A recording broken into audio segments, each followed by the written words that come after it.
Thank you for the introduction, Dr. Newman. I want to first start by saying I'd like to give a special thanks to Dr. David Lang for not only the nomination but for the oversight for this project.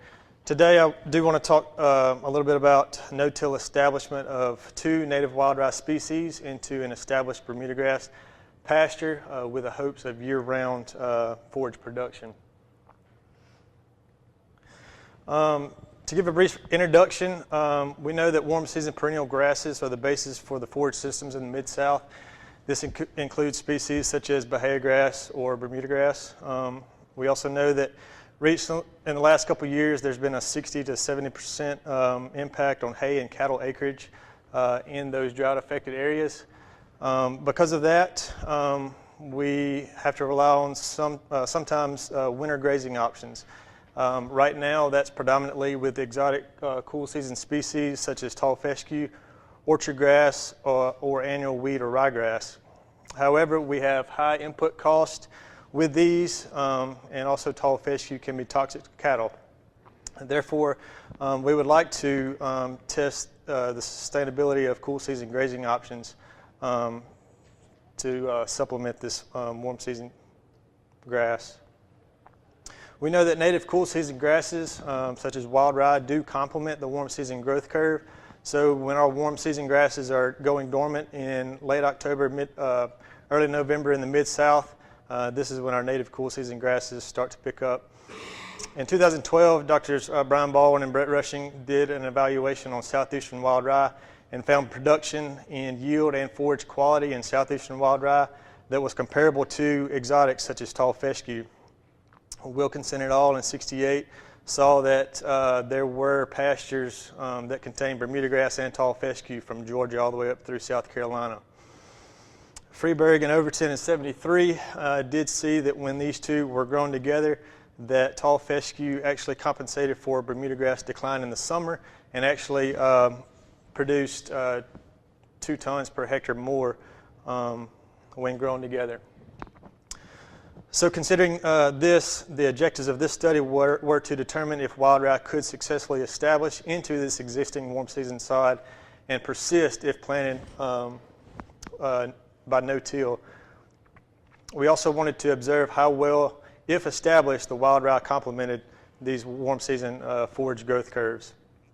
Our experimental design was a randomized complete block with a factorial arrangement of treatments. We had 2 seeding rates, 2 wild rice species, southeastern Glabiforus and Virginicus, Virginia wild rye, and 2 dates of planting, October and February. We had 2 control checks. One plot received no wild rye at all. The other plot was wild rye only, and this was sprayed with herbicide glyphosate at 2 quarts of product per acre in October before planting. We had 4 reps of this experiment at 2 locations, one at the experimental station at Prairie, Mississippi on a Baden silty clay loam with a pH of 4.9, and at the main site in Starkville on the South Farm in a Marietta loam soil with a pH of 5.9. Southeastern wild rye was collected from Mississippi accessions. Virginia wild rye was a Georgia ecotype. The existing Bermuda grass sod that we planted into was cut late summer at a 2-inch height to mimic a late season hay cutting. This was planted with an Almaco 9-row no-till seed drill at about 8 inches spacing. After planting, there was a starter fertilizer applied at 60 pounds per acre. All data was analyzed with SAS 9.3 with a p-value of 0.05. Analysis of variance showed differences in emergence, growth, yield, forage quality, and those interactions with main factor. This kind of gives you an idea of what we did in both fall and October. This is a no-till process into an existing sod and the emergence of wild rye. To give you a brief introduction on the 2 wild rye species, both Virginicus and Southeastern are newly introduced or newly domesticated native cool season grasses. The differences is that Virginia wild rye prefers moist soils, high fertility, and heavy soil textures, and grows an average of 2 to 3 feet in height. Southeastern wild rye typically flowers about 2 to 4 weeks after Virginia wild rye. So to show the differences regarding emergence, we looked at location first and saw that there were differences on wild rye emergence between locations, so we could not therefore pool the data. So the differences we saw were by block, planting date, herbicide, date time species interaction, and then the rate time herbicide interaction. And so to quickly give that data, on the y-axis we have the number of seedlings per linear meter. There were 3 of these taken per plot, and we got the mean of that. And this shows the emergence at the 2 locations and how different they were. We did see an increased emergence at Prairie. We did not expect there to be differences in blocks, but there were because we did not factor the cool season competition. At the South Farm, we saw a decreased emergence of wild rye because we had so much little barley competition. Both locations did show differences between planting date, and as you can see, an October planting date at both locations produced significantly more seedlings per linear meter. Still regarding emergence, both locations also showed differences with herbicide use. So in those plots where we wanted to see wild rye only, herbicide didn't have an effect on wild rye seedling emergence, and we saw that with those plots receiving herbicide, we did have an increased emergence. Regarding the date time species interaction, we see a trend here with an increased emergence with a combination of the southeastern species planted in October. Regarding the rate times herbicide interaction, still looking at emergence at Prairie, we saw the greatest number of emerged seedlings with a combination of 15 PLS with the use of herbicide prior to planting. Moving on to growth, our rating scale was 1 to 5, 1 being less than 20% coverage of our desired species, 5 being excellent, greater than 80% coverage. The growth was observed from mid-March through our one and only harvest in mid-May. Differences we saw, we actually saw the same at both locations, so we pooled the data and saw differences between planting date and the herbicide. So wild rye growth as affected by planting date, this is our mean rating on the left side, 1 to 5. And as you can see, we have an increased trend in those wild rye plants in October. We also see the trend here with the use of herbicide, and the use of herbicide did increase our wild rye growth. Moving on to competition, because of our herbicide use, we did see a change in species composition with other grass species. What we found was that those plots where we sprayed herbicide, we saw a decrease in the perennial species, but an increase in the annuals, such as crabgrass. The other species that you see there include yellow foxtail, broadleaf signal grass, and barnyard grass, which is also all annual species. Regarding yield, we saw a difference in location, but herbicide was our main factor that changed our yields. What we have here is dry matter yield in pounds per acre. We have our 2 sites, South Farm and Prairie. We see that there is no significant difference between the wild rye yield or total yield at the South Farm, but with the use of herbicide at Prairie, we have a greater amount of wild rye, but that herbicide use also decreased our total yield. Forage quality, we also see a difference in species and herbicide on our wild rye, and we saw that regarding crude protein, Virginia had the most at around 13%.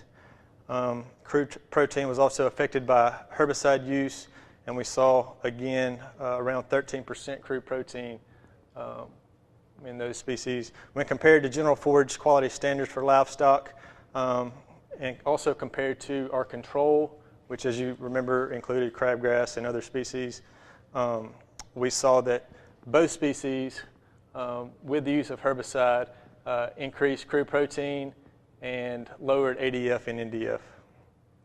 So in conclusion, we recommend that October planting, if we're going to establish wild rye, is best.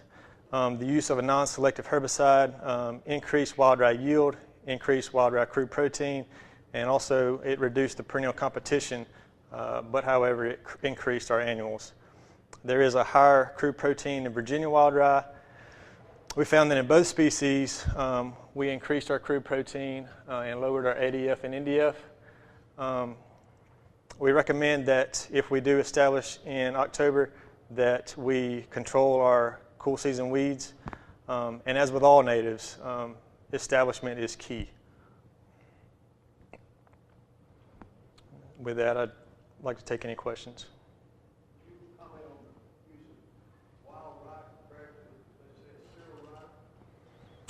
To my knowledge, I don't know that wild rye yield has been compared to a cereal rye. I do know that it was compared to orchard grass, tall fescue, and species such as that, which are exotic, and in production yield and forage quality, wild rye was better.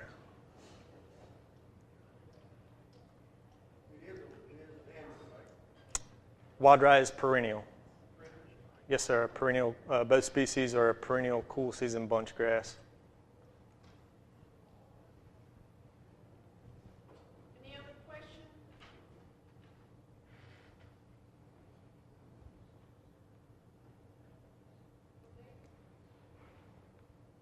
I have a question, David, and it's more on the methodology. Mm-hmm. Why the analysis with GLM and not mixed procedure?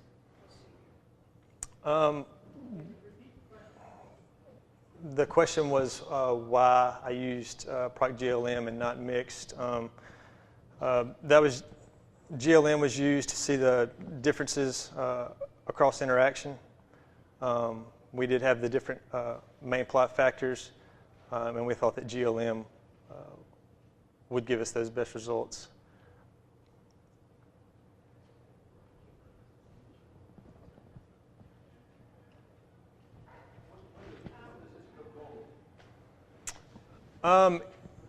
The question was, when does the wild rye go dormant? It follows pretty closely with, it complements our warm season forages. So when warm season forages are picking up in May, right around May in the Mid-South, that's when the wild rye is seeding.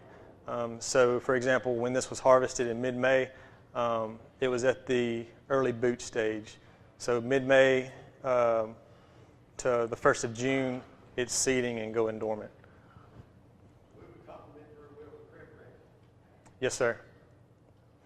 Yeah, and as you know, crabgrass does have very good forage quality if you're looking at grazing or hay production.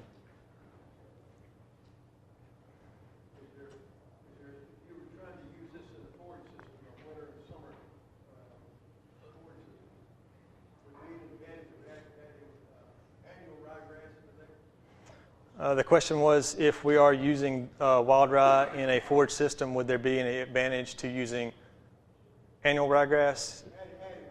Adding annual ryegrass? Possibly. I would say once it's established, but I would not do it the first establishment year because of competition. I would play it by how well it's doing in the field on establishment.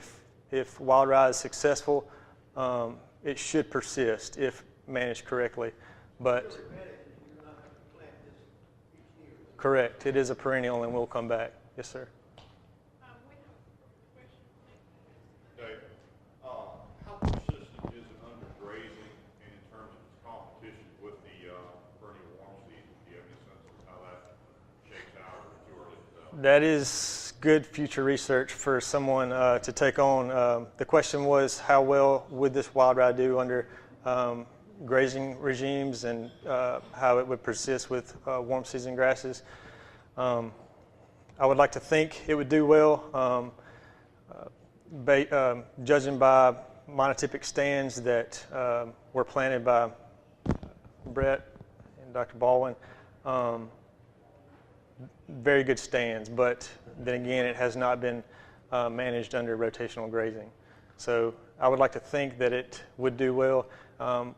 This study was also planted into a mixed native warm season grass pasture, but it did not establish. And I would recommend that if we were to plant this again, we would use a modified native seed planter because we had some problems.